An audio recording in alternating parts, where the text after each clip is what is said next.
Donc, le Barça s'impose face au Deportivo Alavés 3-0. Nous étions à l'extérieur et on a gagné avec la manière qu'il faut, vraiment avec la manière. Si on avait perdu ce match, ça devait être compliqué pour nous parce que le Real nous avait rattrapé. Et donc, en gagnant ce match, on a 3 points de plus par rapport au Real de Madrid, ce qui est une très bonne chose parce que vous le savez certainement. Après la trêve, nous allons affronter Séville, ensuite le Real. Donc, il fallait déjà avoir un certain avantage sur ses adversaires. Les amis, salut, j'espère que vous allez bien et que votre dimanche se passe plutôt bien. De mon côté, tout se passe merveilleusement bien. Donc après ce match, je vais directement me focaliser sur celui du Paris Saint-Germain.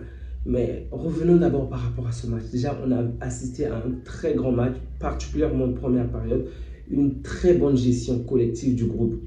Lewandowski qui était vraiment dans une forme olympique, il a claqué un triplé aujourd'hui. Il aurait pu marquer même plus, mais il s'est contenté du triplé aujourd'hui et ça fait énormément plaisir. Je crois que la dernière fois qu'il avait marqué un triplé, ça devait être en début de la saison passée. Okay, sauf erreur de ma part, ça devait être en début de la saison passée et aujourd'hui, il a une fois encore fait le truc et ça m'a énormément fait plaisir. J'espère vraiment qu'il sera le Pichichi de cette saison, le Pichichi de la Liga, parce que c'est largement mérité avec tout ce que ce club fait, tout ce qu'il fait vraiment, c'est mérité. La mauvaise nouvelle, c'est que Ferran Torres est sorti entre la 4e et la 6e minute. Je ne suis peut-être pas le plus grand fan de Ferran, mais avoir un joueur blessé, c'est toujours une mauvaise nouvelle parce que de temps en temps, il va falloir effectuer des rotations et malheureusement, on va devoir se passer d'un autre joueur encore. Donc la liste de nos joueurs qui ne cesse de s'agrandir en espérant que d'autres vont rapidement être de retour pendant cette trêve internationale.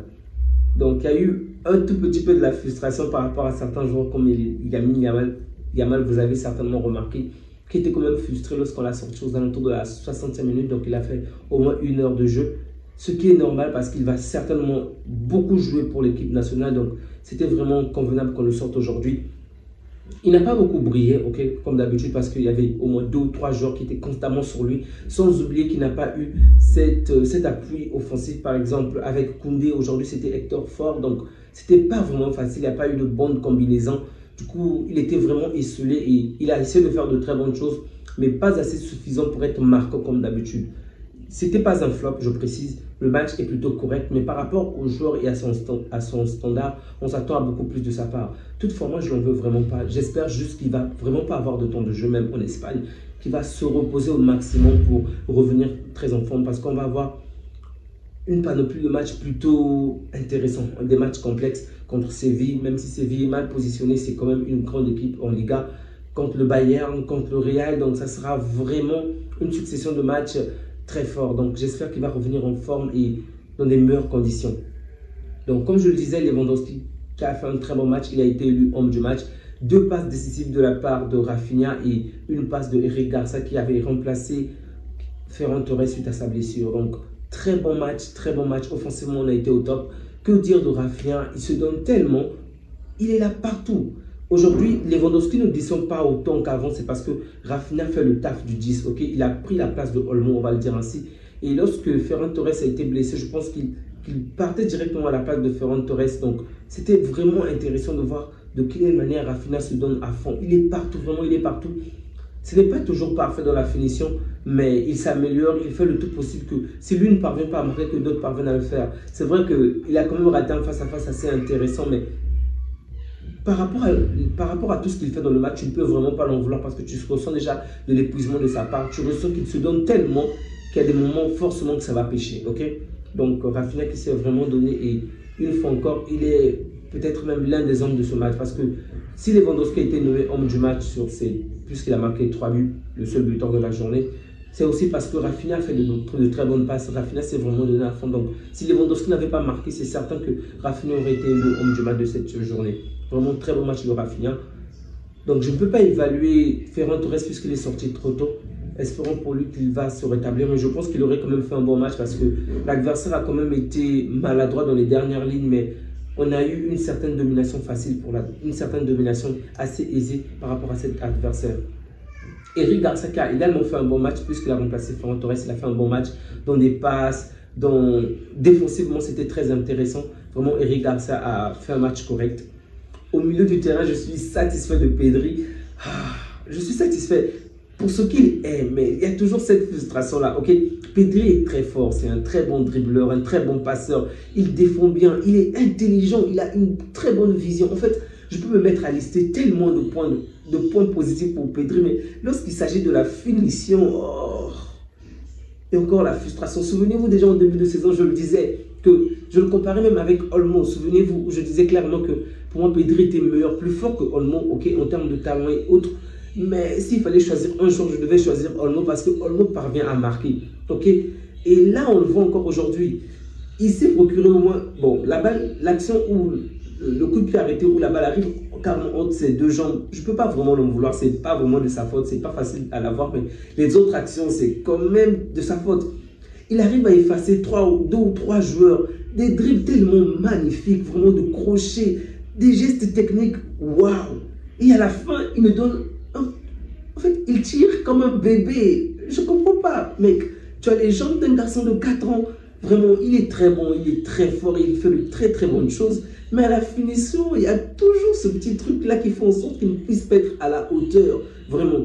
Si aujourd'hui il parvient à marquer comme Olmo, je ne sais pas moi, il sera peut-être dans le top 2 ou le top 3 des ballons d'or. Vraiment, Pedri est très fort, mais marquer, ce n'est pas encore son truc. Je comprends, il y a des joueurs comme ça qui préfèrent servir, des types Kouroukou.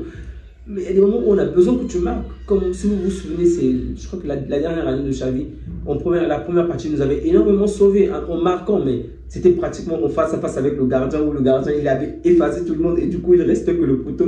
C'était plus simple pour lui pour marquer, mais lorsqu'il faut tirer, il a encore du mal. Il n'est pas encore fort sur ce point et j'espère vraiment qu'il va s'améliorer. Je précise que l'analyse que je suis en train de faire, c'est principalement par rapport à la première partie du match, la première période. Si vous avez vu que la deuxième période, il est fort probable que vous puissiez être triste. Mais il faut tenir compte du contexte parce qu'ils n'ont pas été très forts en deuxième période. Il n'y a pas eu énormément de mouvements, ok? Ce qui est normal parce que le calendrier est surchargé. Il y a la trêve internationale. Certains vont repartir, on menait largement au score, donc c'est normal de se calmer, de se reposer. Donc l'analyse se base plus sur la première période plutôt que la deuxième, parce que la deuxième a été assez calme, ok, vraiment assez calme. C'était vraiment la gestion du groupe. Donc ensuite, après Pedri, je passe directement sur Casado qui a été très fort également. Casado a fait un bon match, surtout en première période, vraiment de très bonnes passes, de bons gestes techniques, de bons tacles. Casado est très fort, il est très jeune. Même s'ils sont un peu trop naïfs ou un peu trop confiants en se faisant des passes, parce qu'on l'a fait une fois ou deux fois en première période et également en deuxième période, trop de passes devant notre surface. Je comprends qu'on veut gérer et qu'on a confiance en nous, mais quelquefois ça crée parfois du danger bêtement.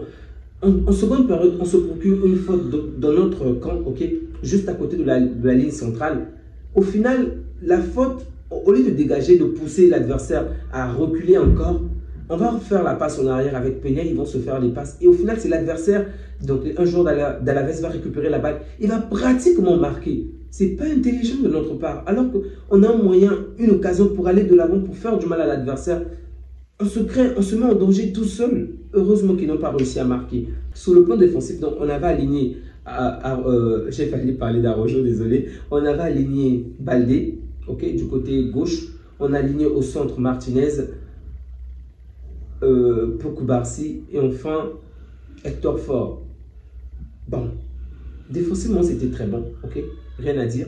L'adversaire a eu au moins 12 actions d'hors-jeu pour vous dire de quelle manière notre défense était très haute et on a vraiment su jouer avec ce petit truc là, ce petit geste là. Donc dès que l'adversaire venait dans le sens opposé de celui des défenseurs, facilement les défenseurs avançaient de quelques mètres et ça suffisait largement pour les mettre, pour qu'ils puissent être positionnés après les défenseurs, donc être sifflés comme hors-jeu. C'était très beau parce que cette équipe, elle avait marqué au moins 2 buts aujourd'hui et au final, ces buts ont été rejetés parce que ces joueurs étaient hors-jeu. Donc le positionnement des défenseurs était très bon. La cohésion du groupe était très bonne, il faut le dire également.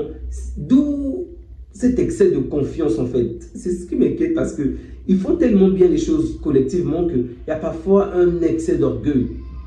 Donc c'était très bon. On a vu de quelle manière Martinez a été tellement intéressant aujourd'hui, vraiment avec des passes, des relances. Il était très très bon, il était très juste. Bravo à Martinez. Je n'ai pas trop compris le carton jaune qu'on a donné. C'est pas vraiment de sa faute. Il a juste essayé de se séparer du joueur, mais bon, c'est pas grave. Ensuite, on l'a remplacé puisqu'il faut effectuer pas mal de rotations. C'était très bon pour Martinez, très bon dans des passes. Koulibaly, que dire? Ce joueur est tellement bon. Il y a des moments où l'adversaire arrive à se libérer du côté de l'axe, du côté de Hector Ford ou encore même parfois du côté de Baldé lorsque Baldé est trop en avant. L'adversaire centre pour trouver un autre joueur dans l'axe. Au final, Koulibaly est toujours là. Il y a toujours le pied de Koulibaly, il y a toujours le doigt de Koulibaly, le bouting de Koulibaly, l'ombre de Koulibaly même arrête la balle. Vraiment, il est toujours là pour intercepter la balle et sortir. En première partie, il y a eu au moins 7 corners, je crois, entre 5 et 7 corners de l'adversaire, alors que nous, de notre côté, on avait pratiquement 0.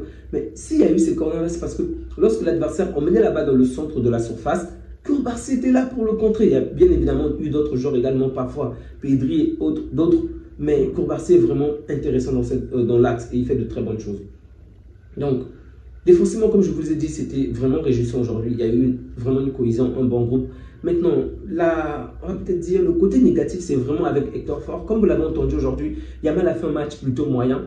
Mais s'il a fait le match moyen, c'est parce qu'il n'a pas obtenu ce soutien-là.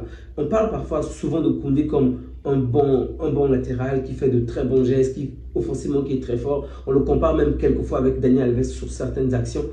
Mais Hector Ford, on va dire pour l'instant, j'ignore si c'est la consigne, puisqu'il est jeune, il doit peut-être apprendre certaines choses. J'ignore donc si c'est la consigne du coach, mais offensivement, j'ai vraiment pas été régalé de sa part. Vraiment pas. C'est peut-être la consigne, donc je ne peux pas l'en vouloir. Il a bien fait son taf offensivement, mais défensivement, il a vraiment été une charge pour Yamal, parce que Yamal n'a pas eu ce soutien-là, cette personne avec qui il pouvait combiner, parce que tu peux être un bon dribbleur, mais il y a des moments où tu es pris de tous les côtés, il faut parfois qu'il y ait quelqu'un avec toi pour combiner. Quelquefois, Pedri venait, mais ce n'est pas vraiment le côté de Pedri, il est un peu trop lent pour combiner, du coup, ce n'est pas forcément le bon joueur qu'il faut à la bonne position. Donc, s'il y avait un certain Koundé pouvait créer cette doublure avec Yamal pour combiner 1-2, pour qu'il se retrouve dans la surface et termine les actions. Du coup, Yamal était quand même assez esselé et il y avait pas mal de joueurs de son côté. Donc, c'était pas simple pour que Yamal se libère tout seul. Donc, du coup, le match de Yamal n'a pas été très bon, ok, mais parce qu'il a été seul, comme je l'ai dit. Donc, Hector Ford, bon, je ne vais pas l'en vouloir, vraiment qu'il prenne déjà le temps. Il est défenseur, c'est un latéral, donc j'espère qu'il sera très fort dans ce domaine-là déjà. Et si jamais il a plus de compétences, qu'il aille de l'avant, ça ne pourrait qu'être une très bonne chose pour l'équipe. Iñaki Peña Junior, si c'est la baraka ou s'il est fort, parce qu'aujourd'hui encore il fait un match sans prendre de but, c'est une très bonne chose. C'est vrai, il y a eu des situations où on peut vraiment se plaindre. Ces arrêts décisifs dans les airs m'inquiètent vraiment. Toutes les fois qu'il réalise un arrêt, on a l'impression qu'il n'a pas la force nécessaire pour repousser la balle très loin. Généralement, ça touche à peine le bout des doigts, il le repousse de quelques centimètres. Donc, lorsqu'il réalise des arrêts, la balle finit à quelques mètres de lui. Finalement, il y a toujours un joueur pour repousser encore. On a eu la chance aujourd'hui que l'adversaire a marqué sur 2 buts hors jeu et qu'ils ont vraiment été maladroits. Ça aussi, il faut le signaler. Ils ont vraiment, alors là, vraiment été maladroits. Déjà contre le Real, on avait vu certaines actions. Souvenez-vous que c'est Alaves qui a terminé le match 3 buts à 2 contre le Real. Et le Real menait 3 buts à 0 et c'est lors des 2 dernières minutes du match qu'ils vont réussir à marquer. Donc, contre le Real, déjà avait cette maladresse-là dans les dernières lignes, mais aujourd'hui, ça a été encore pire, vraiment pire. Il y a des occasions où ils pouvaient vraiment nous faire du mal, ils n'ont pas réussi. Là, je parle en dehors des actions où ils ont été sifflés hors jeu, ok? Les actions où ils avaient vraiment la possibilité de marquer, ils ont été sifflés hors jeu. Mais je pense que le coach ne les aide pas aussi, parce que pendant un moment, surtout en première période, ça peut se comprendre, puisqu'ils avaient plus de 3 buts en 30 minutes de jeu, ça peut se comprendre, mais c'est aussi un manque de confiance à ces joueurs, parce que pendant les 30 premières minutes du début de la partie, à un moment du match, je vous assure, on a assisté à un 6-4-0. C'est choquant. 6 défenseurs, 4 milieux et pas d'attaquants. Mec, qu'est-ce que tu veux? Quand on monte 6 personnes alignées derrière et 4 devant, puis aucun attaquant. Donc, ils devaient constamment attendre, puisque de notre côté ici, on a un système de jeu qui est très en avant, des défenseurs qui sont vraiment en avant. Et donc, ils devaient attendre qu'il y ait peut-être une petite erreur, une petite relance pour rapidement se lancer dans notre camp. Donc, je pense que ce système-là ne les aide pas vraiment également. Donc, ils ont été maladroits, il faut le dire. Ils se sont quand même procuré pas mal d'occasions et ils ont manqué d'adresse. Du coup, ils n'ont pas réussi à marquer. Donc, la performance de Peña, c'est un peu difficile parce qu'il n'est pas rassurant. Ça se voit même dans les joueurs lorsqu'il réalise certains arrêts. Les joueurs reviennent vite. Si je vous dis que Pedri a défendu, a permis certains corners, c'est pour dire de quelle manière ils se sont vraiment retrouvés en arrière. C'est vrai que on a déjà cette capacité à être vraiment en symbiose. Offensivement, on est ensemble, défensivement, on est ensemble. C'est une équipe ensemble, c'est un groupe ensemble qui fait tout ensemble.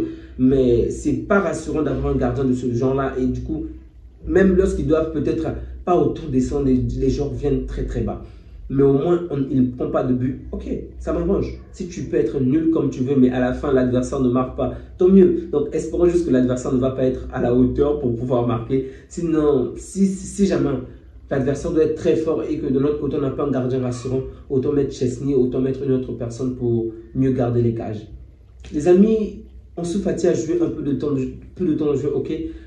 De Jong également, ces deux joueurs-là me font plaisir lorsqu'ils sont rentrés. Koundé également, et lorsqu'on a vu la différence avec Koundé, lorsque Koundé est rentré, vous avez vu de quelle manière Koundé a réussi à se procurer au moins 2 ou 3 occasions dans la surface adverse.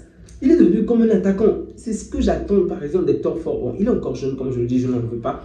Mais si c'était Koundé, Yamal aurait marqué aujourd'hui ou aurait fait marquer parce que facilement Koundé s'est retrouvé pratiquement à 2 mètres du gardien et il a essayé de faire marquer Lewandowski, il a essayé de faire marquer Rafinha. Au final, ces deux joueurs n'ont pas réussi à marquer puisque l'adversaire parvenait à mettre le pied avant que la balle ne parvienne à ses joueurs. Mais il y a eu des actions vraiment dangereuses que Koundé a apportées et c'est à ça qu'on s'attend dans le latéral, ok, que ça puisse être du côté de Baldé ou du côté d'Hector Ford. Je pouvais également parler de ce Baldé parce que aller de l'avant était très bon, mais la finition n'est pas encore bonne. Comme avec Baldé, vous savez, c'est le même disque qui tourne encore. Donc, j'espère juste que Hector Ford va s'améliorer sur ce point-là. Parce que Koundé, avec Koundé, on a vraiment vu de la différence. Et ça m'a fait plaisir de quand même voir cette animation défensive sans quand même des grands cadres. Ok, Baldé, c'est vrai, il est titulaire, ça c'est indiscutable.